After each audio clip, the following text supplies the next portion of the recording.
اس کی تین کیفیات ہو سکتی ہیں. کیوں اللہ کی طرف سے یہ چیزیں آتی ہیں؟ سب سے پہلی شے ہے، اب وہ جو آیات میں نے سنائی تھی وہ سن لیجیے پہلے ترجمہ. سورہ تغابن میں فرمایا ما صاب من مصیبت الا باذن اللہ. دیکھو کوئی مصیبت تم پر نہیں آ سکتی، نہیں آتی مگر اللہ کے اذن سے. ومن یؤمن باللہ، اور جو شخص اللہ پر ایمان رکھتا ہو یہدی قلبہ، اللہ اس کے دل کو ہدایت دے دیتا ہے، اس کے دل کو سکون عطا کر دیتا ہے. وہ راضی برضائے رب ہو جاتا ہے، اس میں شکوہ نہیں رہتا، اس میں شکایت نہیں ہوتی، اس میں تلخی نہیں ہوتی. کیوں ہو گیا، کیسے ہو گیا، کیوں ہو گیا، نہیں ہونا چاہیے، نہیں دیتے. یہ سارا جو پیچ آدمی کھاتا رہتا ہے نا اندر ہی اندر، وہ جو پیچ کھا رہا ہے، یہ سب پیچ سے نجات نہیں گئی. برو کشید سے پیچا کہ ہست بود مرا، کہ اقدہا کے مقام رضا کشود مرا. یہ پیچ کھانا جو ہے، پیچا کے ہست بود، اس سے اللہ تعالیٰ نے مجھے نجات دے دی ہے مقام رضا کے ذریعے سے.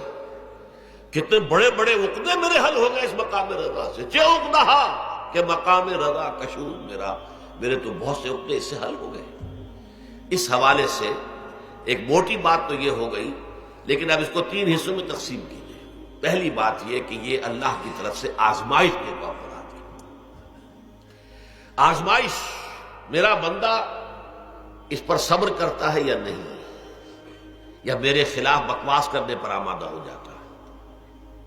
اللہ تو ایسا ہے، اللہ نے تو ہم پر کبھی کرم کیا ہی نہیں ہے، اللہ تو ظالم، معاذ اللہ معاذ اللہ معاذ اللہ. کہیں ایسا تو نہیں، میرا بندہ جو ہے تکلیف کو جھیلتا ہے میری وجہ سے، یہ سمجھ کے کہ اللہ کی طرف سے آئی. یہ سب جو ہے یہ بہت بڑی کامیابی ہے اگر انسان کو حاصل ہو جائے. اور اس صبر کے نتیجے میں دو اور باتیں پیدا ہوتی ہیں.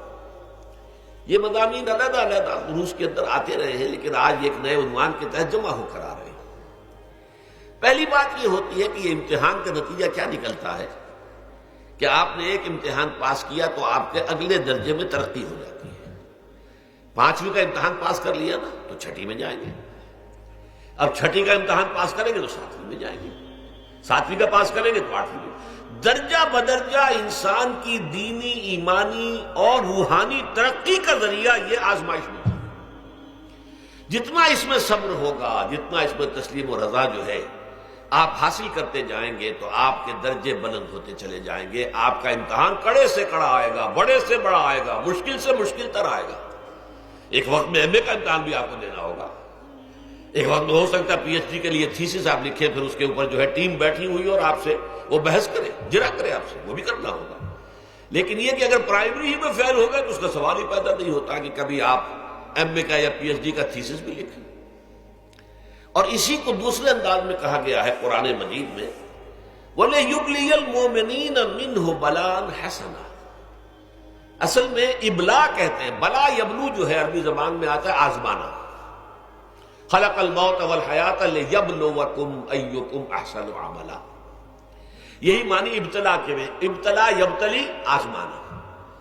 ابلا یبلی جو آتا ہے باب افعال سے، اس میں آتا ہے کسی کو کسی تکلیف میں ڈال کر اس کو نکھارنا، کہ اس کا جوہر نکھر جائے، اس کے اندر جو خیر ہے وہ اور چمک جائے، لوگوں کو بھی معلوم ہو جائے کہ یہ شخص اس مقام کا اہل ہے، اس کے اندر یہ صلاحیت ہے، اس میں یہ قوت موجود ہے.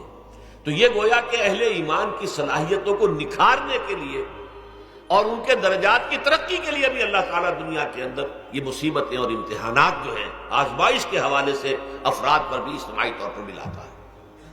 اور ایک اس کا اور بھی ہے، اہل ایمان پر اس طرح کی ابتلا و آزمائش کی ایک نوعیت اور بھی ہے، اور وہ یہ ہے کہ جو بھی آپ سے غیر ارادی طور پر یا یہ کہ آپ نے کوئی گناہ ارادی طور پر بھی کر لیا، اللہ تعالیٰ اس کی سزا اسی دنیا میں دے کر آخرت کی سزا سے محفوظ کر دیتا. گویا کہ اس سے بڑا خیر کیا ہوگا. یہاں کی سزا کیا ہے، جھیل لی آپ نے، بخار آ گیا، ٹانگ ٹوٹ گئی، چلیے 3 مہینے آپ بستر پر پڑے رہے نا، اور کیا ہوا، کچھ نہیں. لیکن یہ کہ آخرت کی سزا ملتی ہے بہت عظیم ہوتی ہے. لہذا کفارہ بناتا ہے اللہ تعالیٰ گناہ، ان جو بھی گناہ ہو گئے ہیں، غلطیاں ہو گئی ہیں، ان کا کفارہ اللہ تعالیٰ بندہ مومن کے لیے، حضور کی ایک حدیث ہے، اس کا متن مجھے اس وقت یاد نہیں ہے، کہ مومن کا معاملہ عجیب ہے، اسے کوئی تکلیف پہنچتی ہے صبر کرتا ہے، وہ اس کے گناہوں کا کفارہ بن جاتا ہے، اور اگر کوئی خوبی ملتی ہے تو اللہ تعالیٰ کا شکر ادا کرتا ہے، اس کے درجات بلند ہو جاتے ہیں۔ تو یہ معاملہ جو ہے اللہ تعالیٰ کی طرف سے بندہ مومن کے حق میں خیر، کہ در حقیقت اس کے ان گناہوں کی پاداش کہ جو اس نے یہاں کر لیے ہیں یہی دنیا میں دے کر دھو دیا جائے، پاک کر دیا جائے۔ جیسے آپ کو معلوم ہے دھوبی جو ہے کپڑے کو بھٹی میں چڑھاتا ہے، گرم پانی میں ڈالتا ہے، نہیں ڈالتا، تاکہ اس کا میل نکلے، اس کے آگے پٹکتا بھی ہے ذرا اس کو، تاکہ وہ میل اچھی طرح چھٹ جائے اس سے۔ اسی طرح اگر دنیا میں ہمارے میل چھٹ جائیں، دنیا میں اگر ہمارے گناہ دھل جائیں، تو یہ بڑے نفع کا سودا ہے، بڑے نفع کا سودا ہے، بڑے نفع کا سودا ہے۔ اس اعتبار سے آپ غور کیجئے کہ اگر یہ حقائق ہمارے سامنے رہے تو کیا کوئی تکلیف دنیا کی ہمیں بھاری محسوس ہوگی؟